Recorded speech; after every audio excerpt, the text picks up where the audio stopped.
start in 5 minutes. So I'll quickly take a break and come back.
Neil, we have another 5 minutes, 4 minutes to go actually. Yes. Looks like that.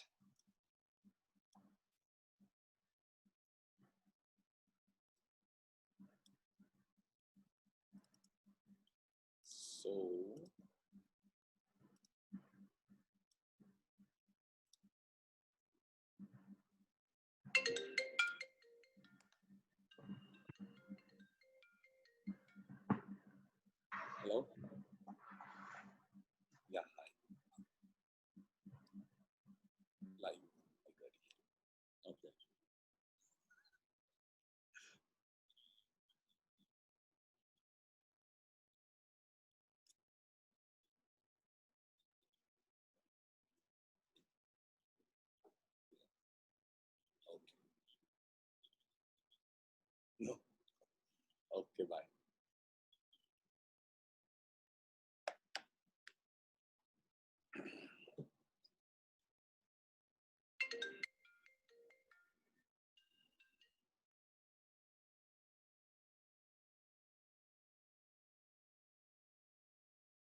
Yeah, you're unmuted now, Neil.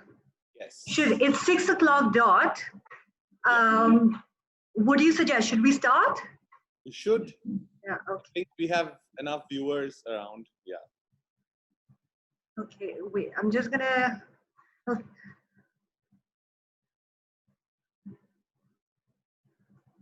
okay, so good evening, everyone. Welcome to webinar 3 of New Leaf Mental Health and Wellbeing. It's part of our series, Life Doesn't Come with a Manual. And just to help people cope through this time and a little bit of burst of fun and energy. So today we have with us, this man needs no introduction, but I think he deserves one just because of how absolutely amazing he is. So Navonil Das, or more dearly known as Neil, has studied fashion studies from Canberra Institute of Technology in Australia, where he was also awarded the National Art Prize for us in Australia in 2004 for his incredible artwork. He came back to India the same year and set up his brand, Devar Neil, which since its inception has been creating beautiful clothes. Besides Devar Neil, Neil has also been involved within the LGBT community and queer rights movement in Eastern India through his association with Kolkata Pride Walk. In recent years, Neil has challenged himself and ventured into another variety of ancillary design verticals, where he's been a designer of spaces and curator of events, including the India Story, where he was the founding member, as well as dabbled in costume design for cinema. So after Neil and I have a little bit of an engagement with each other, where I've got a fun and engaging session planned. If you have any questions for Neil or me, please feel free to type it out in the chat box and we will read it out and address it towards the end. Okay? Sure. Thank you. All right. Great. So Neil, tell me something. What was it in your life that gravitated you towards design? Good evening, everybody. Thanks for joining in to our little chat. It's been almost like 15 years now that we started the label, but much before that, in my inception years, would you say, I have been always involved with the creative aspects during studies. I think I was better in my SCPW projects than any other things. Okay. Don't talk about homework, don't talk about studies. It was always give me any project and stuff. And I've always been inclined towards it. And eventually when the time, those were the times when, Miss Universe happened, Miss World happened, and Indian women are, were being like looked upon in a different light all throughout the world. And that's when my fancy of taking up fashion design took up. So it was hard initially. Those time I would remember exactly 20 years ago when I talked about where being a fashion designer. Somebody said, "Oh, you will be a glorified tailor." In Bengali, they say like "Dorji hobi." So it was quite funny. So, but times have changed now. Like people now, when they come and ask, "Oh, my, children, my son, my daughter wants to study fashion, and help us, introduce us or tell us how or guide us, how to go about doing it." So that has been a very long journey. That point of time, and I've ever continued since. I went over to Australia to study. There's a lot of reason behind it, but to cut it short, I flunked in my year 12th in Hindi because I had to shift cities and go to Nagpur. Yes, I have to tell you that. This is always the fun part. While I was getting through NIFT, continuously, I flunked in my year 12 studies, and finally on the third year of my flunking, can't believe the third year, that my parents said, "I think with our life saving, we are going to send you overseas because nobody recognizes what you're doing here. May as well something you should do overseas." So when I went over there, things changed because the education system was very different. And Right. Australia is a very young country, and it always encourages you to think without the pressure of history and out of the box and everything. And that helped me a lot. That was the beginning of what I started doing then. Sure, And sure. yeah. So, tell me something, Neil. Every Bengali parent's quintessential dream is that my child should be a doctor or an engineer. Now, what was it like in your house with you wanting to be a fashion designer? Like, I how was did you definitely have that conversation with your parents? I was definitely the black sheep. I will tell you, my father is a gold medalist in maths. And my brother is a scientist in genetics and cancer research. And when I said that I will take up something in the creative pursuit, but frankly, I would tell you, they were not surprised. They knew it. And they kind of said, you can do your graduation. In Bengali parents, is always that you have some degree Hmm. and then pursue fashion. But I think I was hell-bent. I was not um, there to do my studies or anything. But at the end of the day, you have to study something seriously. And I did pursue fashion. And it initially didn't go down well. My brother realized and he supported, and he said he was studying and he was doing his research in US then. He still lives there. And he said, if he wants to do it, let him. Let him be, because he doesn't need to do what I have gone through, what I have done and everything. Oh, Wow, so yeah. that's So amazing. it was a difficult few years, but I think the best thing for me was to go overseas, go away from under the umbrella of your parents. Hmm. And the deal with my parents was that we will pay for your tuition fees, but you have to do work there, support yourself for your living costs. So I was telling you earlier today Hmm. that I used to do 5 jobs.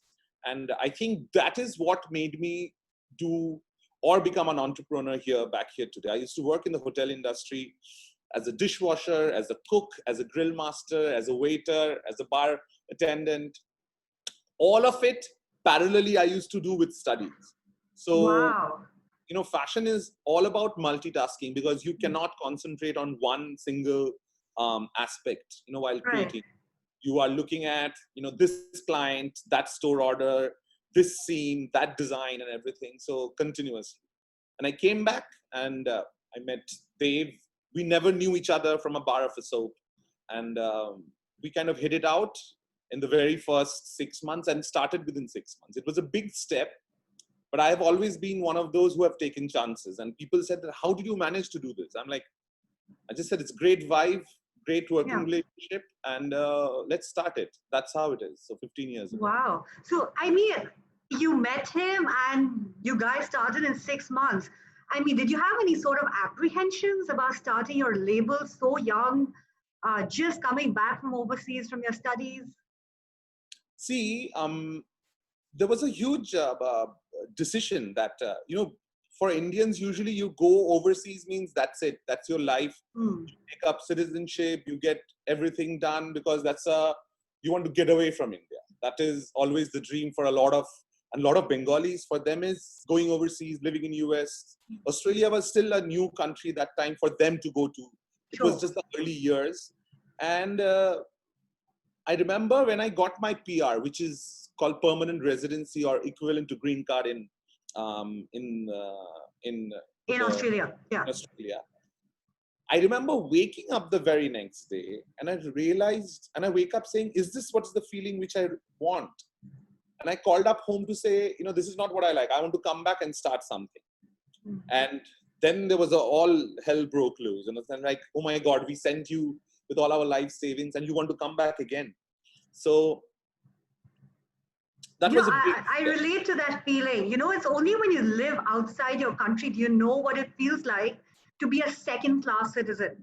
If you don't live there, you True, don't true. understand the difference between how people look at you because of your skin color or just knowing that you're just not one of their own, you know?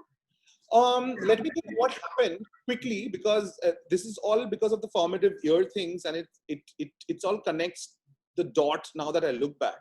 Is when I landed up in Australia, I kind of started volunteering out there. The spirit of volunteering in Australia is big. And I started volunteering at the student council.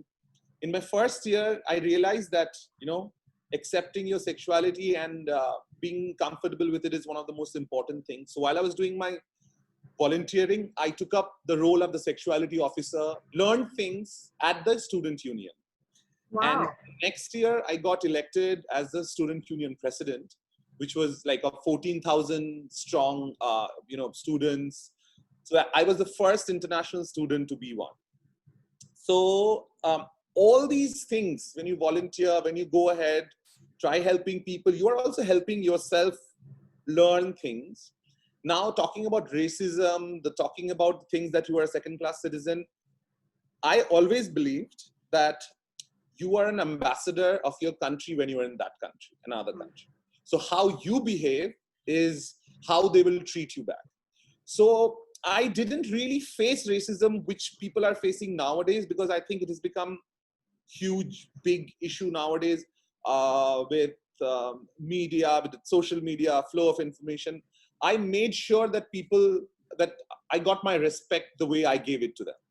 Obviously, you will have those kind of thing. Oh, like, oh, you speak good English. Where are you from? I'm like, you know what? I'm come from the Queen's English country, so India and things like that. So little things, but I was ready to give up all of that. 15 years ago when I made the move, it was a big thing. But now I always look back and say, it was fun doing that.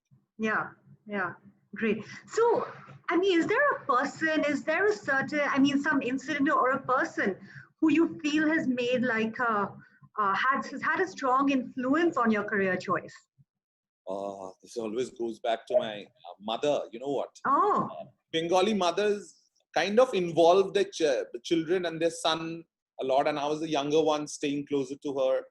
So from a young age, you are taken shopping when she's going. You will see she's doing sari shopping, textile shopping, puja shopping, something, and you would always see how she chooses what she chooses every season to season, every year to year.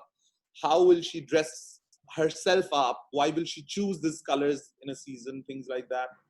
How will she lead her life, and how will she put up or design the home or put up things? These all little things makes or made me in those earlier days, I would just always that subconsciously color aware. is better than this color, that design is better than this textile is better, and it all happens because you are inculcated with it from a very Right. young age. We were always encouraged to take up singing, maybe dancing or any other thing, art, painting. Some sort of extracurricular activities was always encouraged, plus sports. My family was big into sports, so my brother Wow. soccer, tennis. I used to be state level swimmer. My father, till he passed away 2 years ago, he was still playing tennis at the age of 80. That's So incredible. I think a lot of physical activities and everything which the younger generation nowadays miss is something which we need to encourage them still.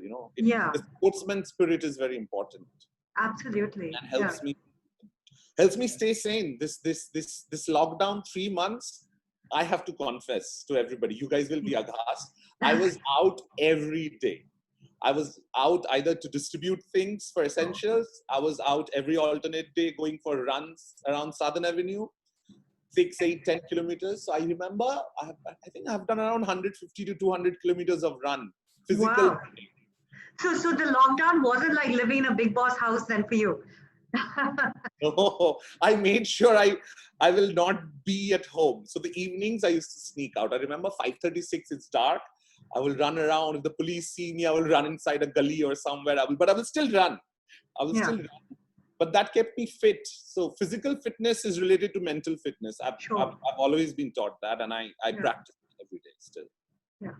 So, you talk about the lockdown, Neil, and that sort of has made me sort of reminisce this time that it's actually an experience that we'll never go through again in our lives. It's like a once in a lifetime experience.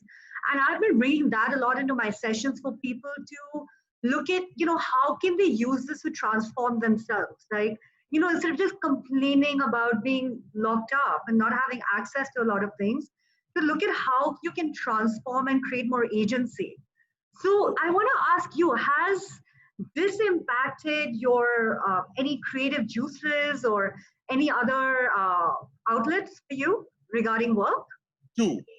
Two things. First thing I realized that being in a lockdown means, uh, we creative people always, I like to be boxed in with limitations, and then you expand yourself. That's when you are the creative best. I realized that, of course, that I have to stay sane. So I was doing things for myself, but then I realized that too many people who needs help because their daily livelihoods are gone. We are secured and everything in your Yeah. house. You have enough space, your food and everything. So I, along with my friend who runs an organization called Pratyay Gender Trust, who looks after the interest of the transgender people. So we started collecting donations and we started collecting essential commodities. And every week, twice, we would be going all across the city, in the sense Wow. from north to the south. And what we did was we targeted around 30, 40 of them, and we consistently went on giving them the supplies rather than going out at a traffic junction, opening up. We Hmm. wanted to follow up and secure them because Sure. we couldn't do it in a larger way, but it was just in a small way we were doing it. Right. So every run we would do. Then I found out a lot of my parents, my friends' parents were locked in. So we were doing grocery runs for them.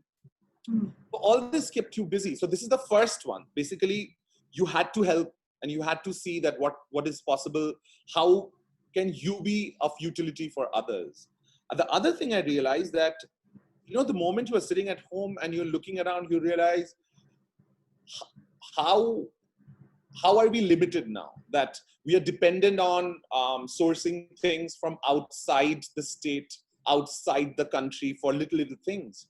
How can we become a bit more self-reliant? I will not use the word Atmanirbhar because that is, sorry, but rather how we can become dependent or independent within a certain limited kilometers and everything. Hmm. So I have some Sure. projects coming up to, we have designed, implementing and everything. It's to start out something called the urban village.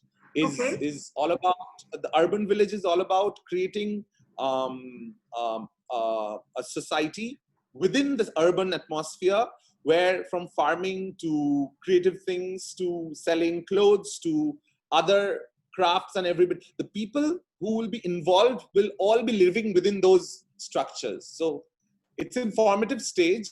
In the Wow, next that's 2-3 weeks, incredible. I'll be doing all out to put it out in front of people, and it will be funded, self-funded, funded by people, and it can be replicated all around the country. So, I pushed myself to see what is possible out of the Yeah. impossible. So this is one of them, an example then of like your ancillary verticals of design. Yes, It sounds like that. yes. Yeah. You know, Neil, another thing I've always wondered, because like my creativity levels are literally, I would say, zero, maybe one, if I'm kind to myself. And I've always wondered, like these creative gurus, like you, I mean, where do these designs and these ideas come into your mind? Like, what is that process? Can you run me through a little bit so that I can increase my bandwidth from 1 to 3? Okay. When different people have different ways of designing, and we, from a very initial stages, wanted to design based on how we feel, how we want to reflect on our present mood. So fashion is one of these most very relevant art forms which reflects the present socio-economic um, situations around us, because the way we dress, the way we eat, the way we talk, the way we look is also reflected on what is happening all around us, and that's reflected through your clothing. Sure. And it is an art form. It's like, I will tell you what, it's when people are wearing this protest for George Floyd out there, they have put it on their t-shirts, that part of the fashion. It's like you can do it instantly. You want to create protests, you want to talk silently, you want to wear black t-shirts, you want to write things. These are all part of fashion, because fashion can reflect very, very quickly. So all the collections which you see are hanging around, everything has a reason. The pattern, the design, the Mm. print reflects our state of mind, or through our travels, when we are traveling, we are collecting elements. If we have gone to one country, to one city, to one other place, and all of those motifs. But most of our designs have some political statement, some things we are talking about, which like the one which I'm wearing now is inspired from the Monet.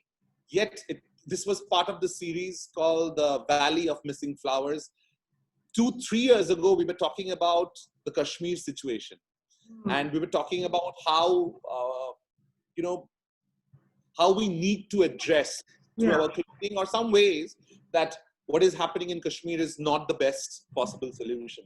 So we took Monet from France, we took our lilies. So the Valley of Missing Flowers was based on one of those stories we were trying to say. Or tell. Right. That's so beautiful. I didn't know this. Yes. Yeah. So I The mean, more my you ask, father's always talked about his holidays in Kashmir and going to those valleys of flowers. And I'm sure he's listening in today, and he'll be really happy to hear that this I saw him there. collection I is saw him there. inspired. Yeah. He and uncle, they signed in first. Yeah. He Yeah. has been a very, somebody like him, he always wants to know details. So that is lovely when you are talking to somebody who's educated about fashion. Hi, uncle, you are there. He always asks question. He will look into it with detail, and he will appreciate the amount of work or the effort has gone in. Right. So we like to take it slow. You can only grow so fast. So we have done our bit by doing things very slowly, and which is great. In times like this, you realize that if you're a big elephant, you will fall big. So keeping it tight and small is what's the way to go ahead. So when you're designing, like how much of the customer's psychology are you keeping in mind? Always. Always. I am the, when you ask me to ask Dave to join, see the empty seat. Yes, please. No, I can't do the talking. Dave, please grace my webinar. He is quietly tucked away. He comes out behind the clothes and checks out, what is required. I am the one who gives him the feedback. Sure. You design based on what is required by the clients. You understand what they want. But then at the end of the day, you give the best solution, which is for them, or the solution they haven't actually thought about. So as a designer, as a creative person, that's your duty to show them something new and make them explore. So I remember when 8-10 years ago, we started prints for men, and people were like, oh my God, men wouldn't wear this. A man wouldn't wear a pink color. They wouldn't wear print on print. And now you see it is everywhere. Like but because I think you and Dave have revolutionized that space with your fun prints but we started doing our bits by starting to open up people's mind from then on. Working with print, opening it up, but bit by bit we do these things. Yeah. Awesome. Yeah, that taxi print went viral, but viral wasn't a word back then. It's still one of the Calcutta yellow cabs are still one of the it's best. like iconic to Calcutta. Of what we got to miss out the next coming years. So if anybody who travels to Calcutta, anybody who lives outside Calcutta, all the Bengalis also, do you have the taxi sari? You have the Calcutta cab T-shirt or something to do with the Calcutta cab? And that happened very naturally, part of a very it was called in memory of the taxis, the sunglasses, the peonies, and everything. That it was called in memory of. So we were capturing memory of all the little things we are starting to miss from our childhood. Oh, lovely! That's so beautiful. Yeah.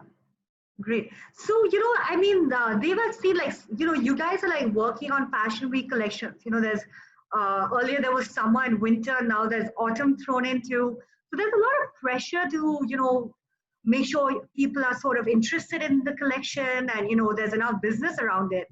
So what are your 3 rules for success? Like, what are some of your principles or rules, if you could share with me? From the very beginning, we decided that you can be a trendsetter or a trend follower. Trend follower is rather easy because what is selling is what you go on selling. Okay, so this is what is selling. The moment you want to be part of the trend follower or trend setting brigade, you have to go on reinventing yourself.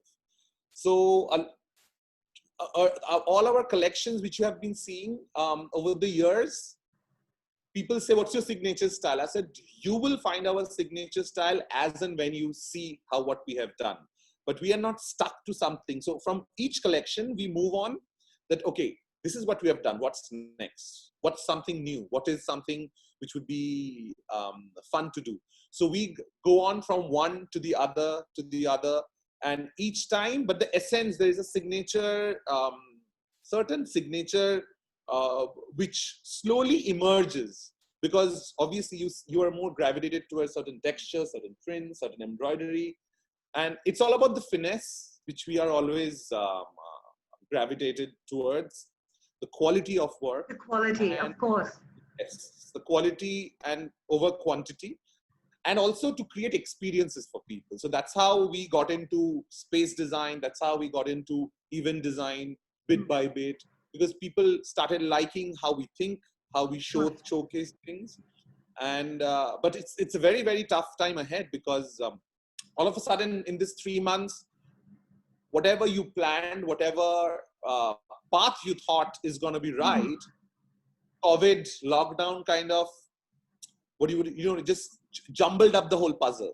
So you are building your blocks bit by bit, but it made you look inside to think what is of more importance, how you should prioritize things which you never thought in the past that they were of importance. And one of them, the most important part, is taking care of people who are less privileged than you are, taking care of the nature surroundings. See, the moment we let the lockdown open in Calcutta, again, the noise pollution, the sound, the pollution, things, everything is starting. I will be fighting in future for not World Environment Day, but twice yearly we should do World Environment Week. Shut down the whole planet for 1 week, 10 days each. When you plan it ahead, I'm sure you can do it. Let the whole planet rejuvenate themselves. I know all my business people will say, oh my God, what are you talking about? But I think we have to do that, because we have seen in this 3 months that whatever damage we have done can be reversed. The greenhouse effect and everything. So I'm gonna be one of the campaigners for that. Awesome. And how do you see the design world moving forward post COVID-19? It's impacting all businesses. How do you see the design landscape moving forward? First of all, I had to dress up and wear something for this webinar, right? That was a big task. You were in your shorts, your boxers, and your t-shirt. I think everybody was comfortable in their home, right? So clothes have to address that. All of a sudden, we realize that we don't want to be structured. Fashion has to become more fluid, easy, natural fibers. Obviously, it was a big movement, and it will still go on doing it. And frivolity of fashion has to be controlled, because whether it's fashion, whether it's weddings, whether it's any other thing, we have to control the kind of waste which we create or we encourage. So the design world is going to become more smarter. Design will become more innovative. Designs will become, will use a lot more local produce. They will involve, local means I'm talking about even 50 meters to, 50 kilometers to 100 kilometers, because logistics we saw came to a crashing halt. What if in future you again have something like this? Because if there's second wave, third wave, whatever happens until we get a vaccine or some other superbug comes. So we will start looking inwards a lot more than what you used to do before. Yeah, and that's very pertinent. Yeah. So continuing on the same theme, we have a question from Sneha. I'll just take this up because it's related to what you've been saying, Neil. And she asked that, how did you believe in yourself? And do you have any tips for parents on how they can support their children to follow their passion? So two parts, yeah. Okay, yeah, okay. I will, this will come back to my sexuality part. My sexuality is not my biggest identity, but it's a very integral and a key part of my identity of who I am. So very early in my life, I realized that I don't like the heteronormative rules which have been proposed for me in my life. So as and when I progressed in my life, I was more sure of who I like, who I don't. And so when I came into terms with my sexuality of being gay, that actually kind of solidified.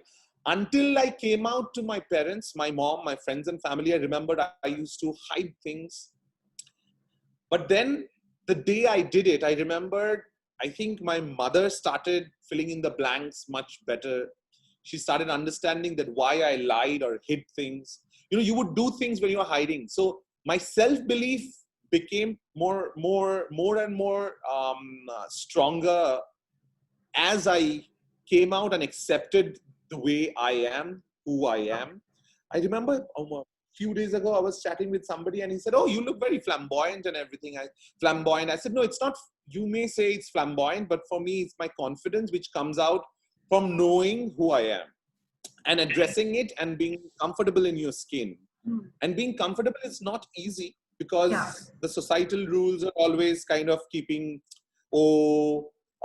this is not normal, this is abnormal. And I don't talk in normal, abnormal style. I talk about heteronormative lifestyle or homonormative lifestyle, or in what I call it, the human lifestyle. Whoever we are, who do we sleep with, it's very independent of what I do. I shouldn't be judged based on that. Am I a good human being? At the end of the day is the most important part. Yeah, that's so true, Neil, because, through my years of work, I've come across so many individuals where they've had to really like struggle in silence about their sexual orientation. And there's so much fear over like judgment, being rejected by friends and family, that a lot of people either they don't come out at all, or a lot of them really struggle with coming out. And, any tips for people who are maybe in that space right now, to help them come out? Why? Can I ask you something? Because you must be approached at more than 100 times that I'm sure. Can you enlighten that when people come to approach you, "Mera beta shayad gay hai, can you fix it?" What do you do? What is your suggestion? How do you? Because my tips will come after. Because I need to know that how do you, as a psychologist, psychiatrist, would be addressing this? Because it's very important. What's your point of view, or how do you help them out? I talk about sexuality as just any other part of human beings, like hunger, thirst, and that's another component. And for me, I usually like I've even heard things like, "Oh, a doctor's told me we can give him a medicine, and it will make him go back to normal from this abnormal stage." So it's a lot of like going and fighting into these stereotypes. But I think the one thing that has really helped me in that journey in supporting parents like this is helping them talk about their own fears of how they will be judged by their family members, Exactly. and That's helping them build up resilience against that. Yeah. So that when they're asked questions, they can face it with a smile. And the other thing I do is I take them back to the way they love their child, to the qualities, and how that's so unconditional, and this actually doesn't feature. Yeah. So True. a lot of it is related to societal image more than basically what is the society. Sometimes, of course, it's also religion and other cultural dominance. But it depends. It takes a lot of time, but it's possible. Yeah. Oh my God, this is what you say is the most important part. Is what the society wants us to do and to behave. Yeah. Is what determines a parent's behavior, because they are always disappointed. Oh my God, log kya kahenge? Yeah. But log to wahi kahenge. Aap agar khush ho, so people cannot doubt you. If doubt your resilience is, you can't be doubted upon. And so my tip is to the ones who are the uninitiated, or the ones who are very worried, or the ones who thinks that how will I be able to cope with it? I'm like, once you're sure what you know, and it is not very easy in the South Asian context to come out and tell everybody. I tell people, you don't have to. It's not required. But as long as you know who you are, it's first acceptance is of your own self. Because coming out is a big thing, yes. I think I kind of differ from that how I live my life, who I want to be is none of anybody's business. So coming out Right. can create a lot of trouble for a lot of people. I do help people come out, but at the same time I tell them, if you know what you want, if you feel that your parents doesn't need to know or other people doesn't need to know, but you are true to yourself and you're not cheating or you're not harming anybody else, then you can be yourself in your own true skin. Yeah. But the other thing to tell them is be the best in whatever possible you're doing, because at the end of the day, nobody should come to your parents or your mom and dad or your family to say, iske liye nahi hua, malum hai. Yeah.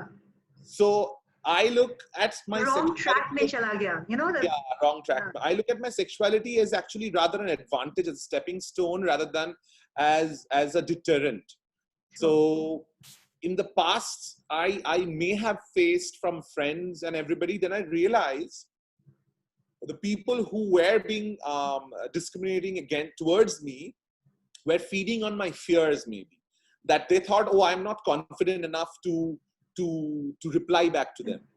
But the day you can reply back and say that I am who I am, and I don't care what's your opinion, because, you don't feed me, you don't, give me courage. I am my own courage. Yeah. So that day it changes the whole story. So basically, it's within you. Obviously, if you have a support system, it helps a lot. In Indian context, it helps because it's easier to deal with when you have few more people. You always are brought up with a network of people. Yeah. So Thanks for sharing that, because that was one of my questions actually. If you had ever been through any sort of hindrance in your life, or at any point, like experienced any discrimination because of these choices, right? So, In the past, it's very interesting because back in Australia, this relates directly out there. I kind of faced a little when my teacher, she once said that, oh, you are too busy with doing your sexuality office work and everything, and you're not concentrating on studies or whatever. So I said, I have never let my sexuality or my work with sexuality offices determine how I perform. If I have not done well in my studies, you cannot link it to my sexuality. It's independent. If I'm not good, that means I'm not good. But if you bring it up in front of my class, that means you are trying to put me down by saying you are spending stereotyping it. Yeah. you are giving too much importance. Obviously, I will give importance to the sexuality part because it is who I am. But don't link these things together. If I'm not good, I'm not good. And you know what the funny part was? I actually didn't complete my graduation finally. I was a dropout. So I had 6 months left and I said, forget it. And I got a job offer with a designer and I took it up. So I didn't do my graduation. So I did my advanced diploma. And I remember those teachers of mine were aghast because this guy dropped out. He's an international student. I dropped out. I got a job offer. I got my PR. So I was always referred to as that student who shouldn't be followed because this guy is not the best example for the university. But 4 years hence, I was invited for the Sydney International Fashion Week. And I was invited by my university to go and give a talk out there. Wow. So the funny part is how well do you do and how resilient you are about those things is what determines, what stories change. You can change the story. It's in your hand.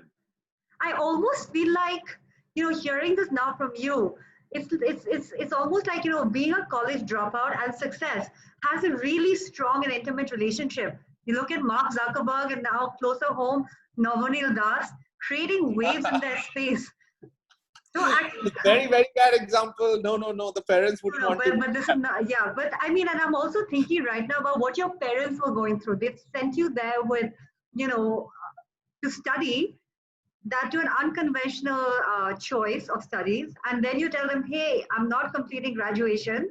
I'm dropping out and coming back with a diploma. So technically for them, you're not educated. College hoy nahi. No, not at all.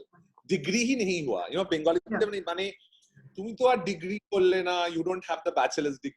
It's really funny because I, I tell people that I am who I am because I flunked, because I didn't do my graduation. And people look at me like that, okay, strange guy this is. I said, yes, because I made choices, because I didn't want to follow the set rule for me. So, but another thing I have to give a disclaimer, it's not easy for everybody. Being an entrepreneur is the most difficult thing. When you choose, when you are a rebel, you have to stand by your own choices. And to do that is a very, very difficult task. So when I was rebelling out there, obviously, you know, I'm a survivor. You give me any job, anywhere, I'm stuck. I will still find a job. I will sell tea. I will do things and stuff. But I think it was inbuilt in me, maybe. I don't know. Or maybe I had the streak because of my mom, how she is and everything. And but it's not easy. It was difficult for them. My parents, it was very difficult for them. And to understand me. So finally, when I came back to set up, you know, in Bengalis, uncle, let me tell you one thing. In Bengalis, if you choose business, it's the lowest rung in the whole thing. Oh, you are a businessman.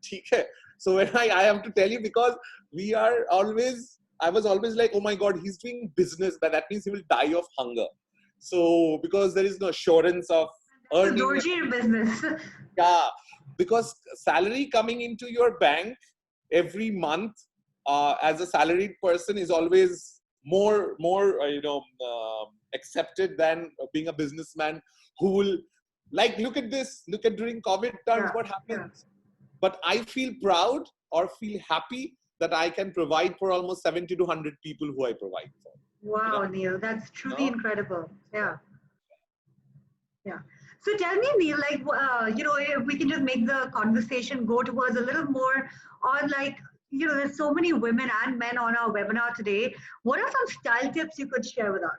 We don't get a personal consultation with you that often. No. Style is so classic, you know. I always propagate this whole idea of that believe in something and believe in designs, or look at designs as something that when you buy a piece of clothing that you will be able to use it over the years. And I don't believe in instant fashion. I know all your family members are also here, and some of my friends are here. When they buy clothes from us, I think they look at using it over the years, and that's how our label success lie. We are not here to create instant wave and then die off. You are there for 15 years means, and people come to me and say that, oh, I bought something from you 10 years ago and I still wear it. So I buy things which have a classic value, and I always encourage, you know that for sure, that I always encourage people to repeat. I said, repeat these clothes in a different way. Like buying and keeping it is a waste of resource, waste of money, waste of the beautiful artisan's work. So many more people can see it. So reinventing your own wardrobe, though all the designers will kill me for it, that you're talking about not buying, but I don't care. I always tell people, buy one piece of mine, buy one piece from Sabya, buy one piece from Anamika, combine them and create your own style. It takes a while. So my style tips, it takes a while. You go wrong or right. The mirror is one of your best friends, or maybe your best friend. If you are bad at your clothes choices, I always blame the friends because they are not truthful. I always tell, if you see somebody stylish, always ask them, is it looking good on me? Because if they're truthful and good friends, they will always tell you, no, I don't think. So I'm always the devil's advocate. You know, I come to the store, and when clients are asking me, I'm saying, this is not good. They will be like aghast. I said, my assistant will say, sir, he chose this. I said, doesn't matter. I cannot sell a product or a design to somebody which is not looking good on them, because I can see it visually. It's not about selling. It's always about making sure they really look good, or I accentuate their beautiful features.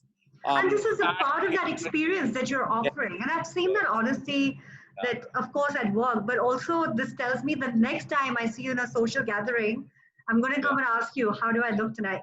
I always give the frank opinion. Yeah, I'm gonna do that. I don't know what that will Check. Yeah. probably be sometime next year. Yeah. I know next year. No, but we have to learn to live with it. I'm seeing clients coming in. Frankly, I will tell you No, what. not in the store, but in a social gathering, like a No, party. social gatherings will decrease in its volume and size, but we have to learn to live with COVID. Yeah. Because vaccines, as you must say, the closest is to 2021, and the farthest can be really far, which will be depressing for a lot of us. We should build up our immunity system, be fit, so that COVID is attacking those people whose immunes are already compromised. So I always encourage people to say, build up your immunity system, be fit. You will learn to live with it. I have been out there 3 months now, straight out, continuously. Amazing. I might have it. I don't know. I might have had it. I'm fine. But I think if your immunity is strong, you will get over any other disease. Anything. That's true. Okay, so in order to talking about immunity and positive mindset, I've got a rapid fire for you. Okay, so these questions have quick answers. You can't think too long. All right, Okay. Neil? Okay. So if you had one superpower, what would it be? To fly. Oh, great. Fly.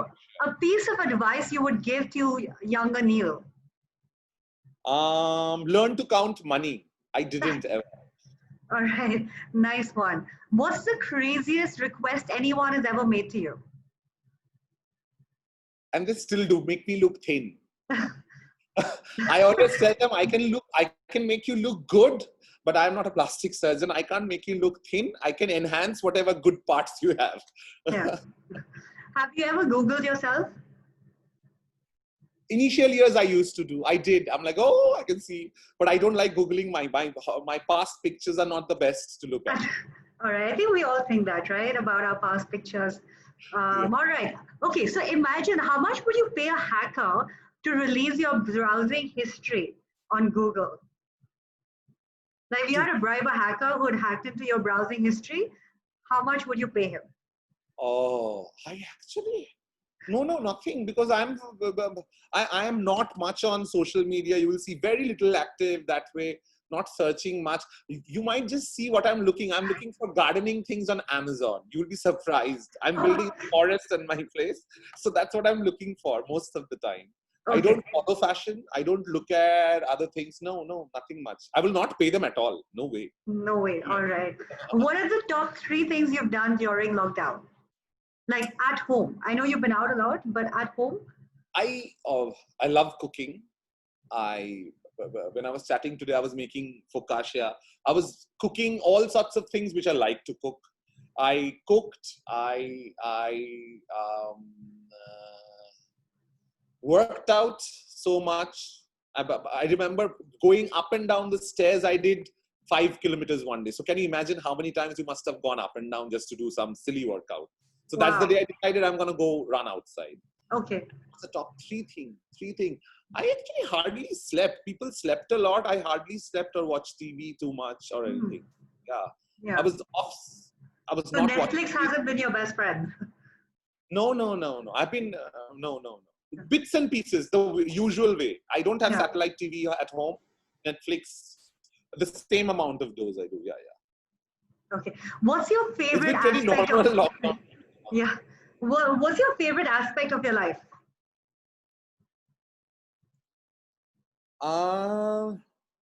Favorite aspect?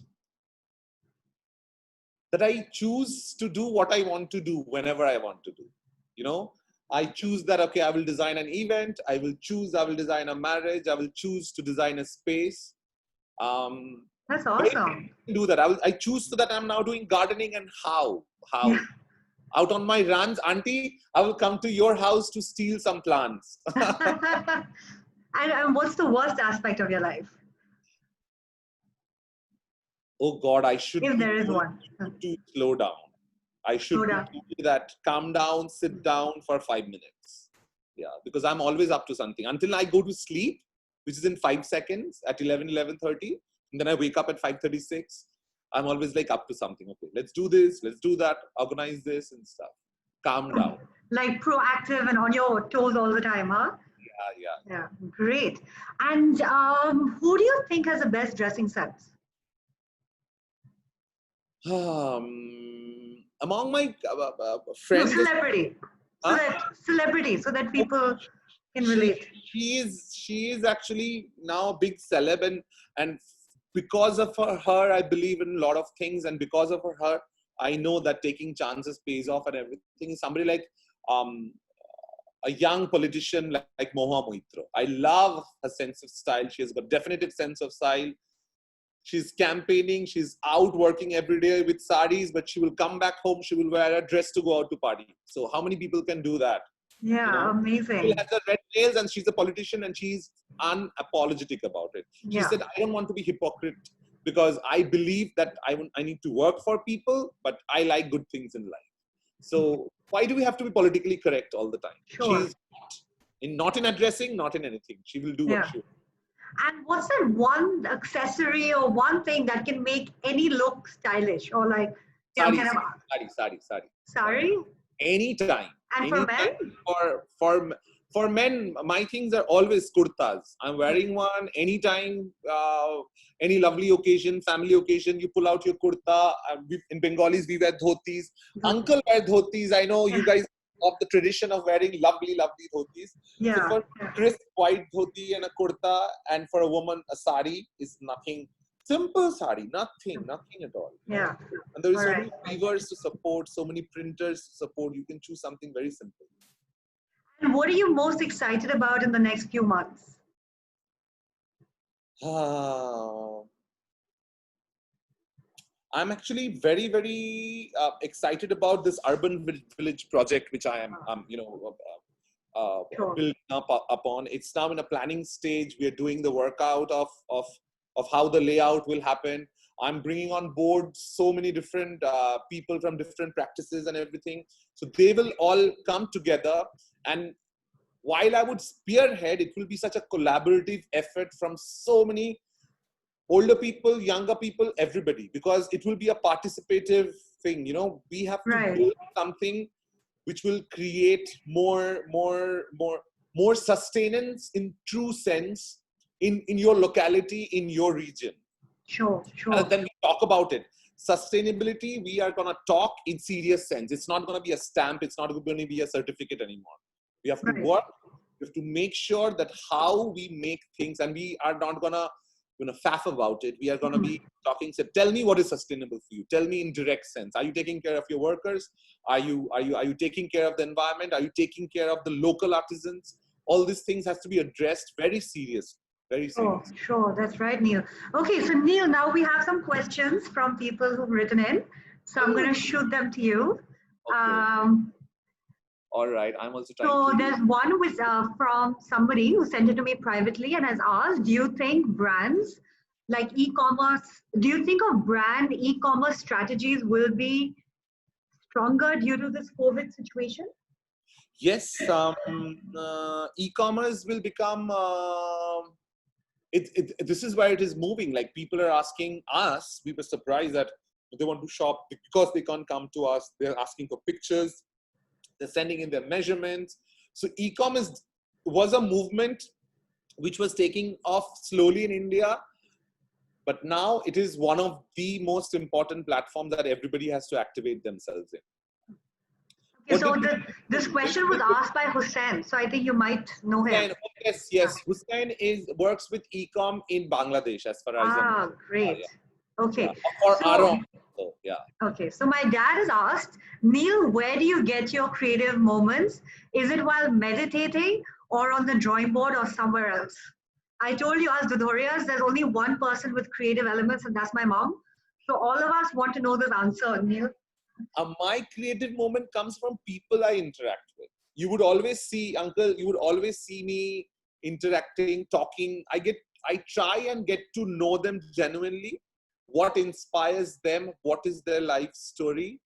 And what are the big steps? While talking, I always learn. I'm like, wow, look at the person, how it is.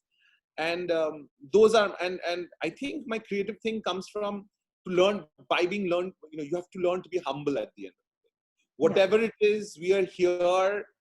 You cannot push through your lives by being, you know, in the COVID times or the worst of your times, you'll always remember who has not been kind to you. It's very important. So those little things. So my creative moments comes from by being around people and learning from them. I am like a sponge absorbing all the time. Yeah, fabulous. How lovely. So Aarti is asking you, how do you keep yourself inspired? Um, First thing I wake up in the morning and I said, okay, what are you going to do today? Even if you don't do, that is also part of your doing. So when you wake up in the morning, um, I quickly plan out what you're going to do today. And by keeping yourself active is how you keep yourself inspired. Because so many people look up to you. When I'm running a company, when I'm running a business, when I'm in a public space, so many people look up to you. You do need to be responsible in how you behave, what you do. I'm not conscious about it, but I realized from one thing my mom said one day. It was something very, you don't realize you're doing it. It's like when people are taking photos, you might be at a party, you might be having a drink, but you always have drinks glass or something like that. And my mom used to see through and through that I always had a drinks glass, which may be water. But my mom said, why do you do that? Because people have a wrong notion that to enjoy your life, you must be drinking a lot. And from that day onwards, it's a conscious decision. So that's how you keep yourself inspired, by listening to others. Is that younger people will think that we are always partying, we're always having good time, but you're drinking maybe. So listen to others. Listening is something, I do. Yeah, yeah. Yeah, and you're very observant as well, like very perceptive. You remember little details about little things, and that's very interesting. Yeah, I Yeah, think I should be able to continue doing that. yeah. Okay, so someone asked me a question. I feel very low. How do I stay upbeat during this time? Okay, so I think the one thing that has really helped me and a lot of my clients during this lockdown period is just to practice at the end of the day something that has brought a smile to your face. To think about anything that made your day better or that you're thankful for. So it could be the people living around you, it could be your home, or maybe just Wi Fi. So gratitude can be very, very soothing. So I think that can really help. I tell people, shut yourself out from social media. Shut yourself out from so much information flow. You know what has happened over the last pandemic, over the 3 months? I have seen people, they are so panicky, they're so worried, and that is creating this whole feeling of low. Is constantly watching the numbers.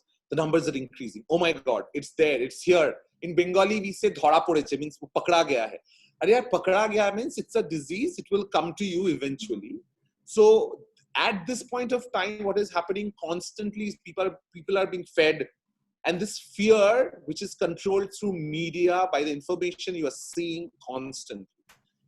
So one is, obviously, it's not very easy to get yourself cut off from social media, but or just cut off from news all the time, like just all time, watch news once a day for 10 minutes and don't watch news, because watch news is not worthy anymore, because they're shouting at you. They don't speak to you in a nice, low, easy tone. They are always creating panic in you, and that doesn't help at the end of the day. I don't even know today what is the COVID count. Okay, somebody will happen. We are taking all precautions so that my parents, somebody else, or whoever is not getting infected. You should do that.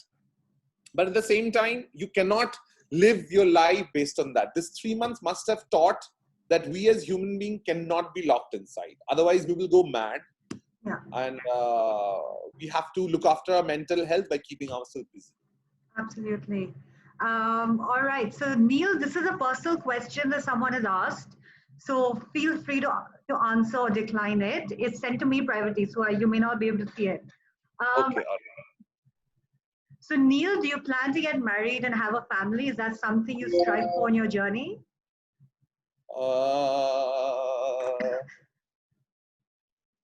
So, you can choose to As answer or and not when the answer. time comes with the right person, yes. because it's a big decision, right? I always tell people that I have got almost like 100 kids and their family to look after. So I'm looking after so many people and I'm responsible for so many of them.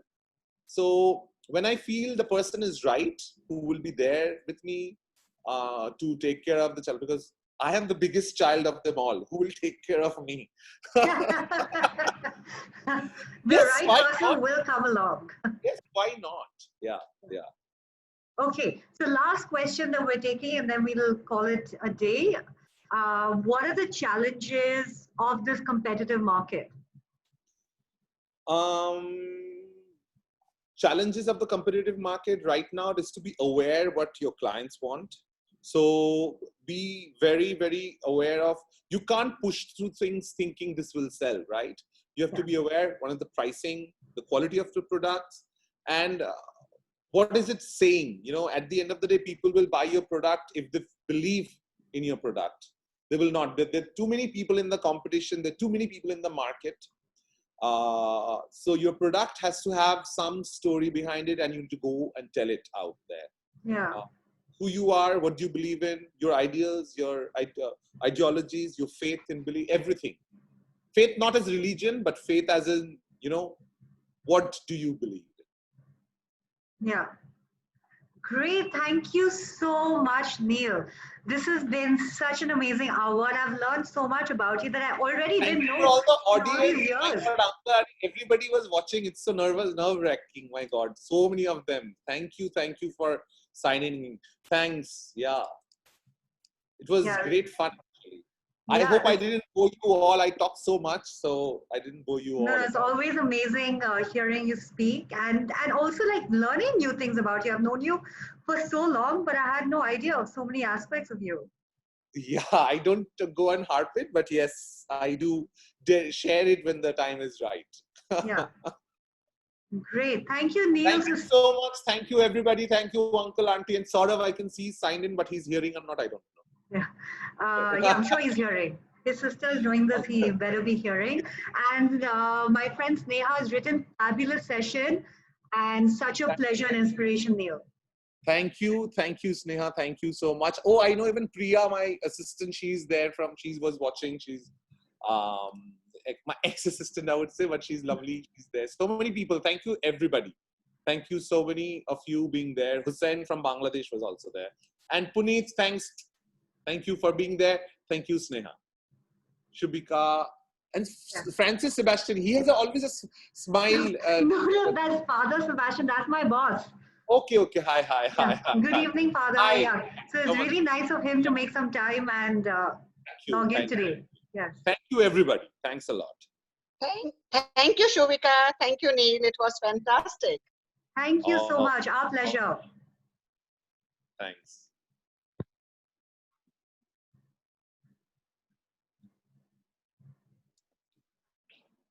Do we end, leave? Yeah, you can leave. I'll wait how... till more people leave since I'm the host. Okay. Thank you, Neil, once again. That was really fantastic. And I'll send you the recording. All right. Thank you. Yeah. People are writing in comments. You can keep reading.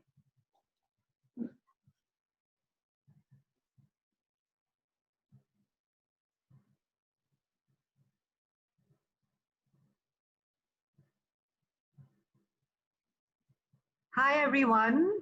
Oh, Father's logged out.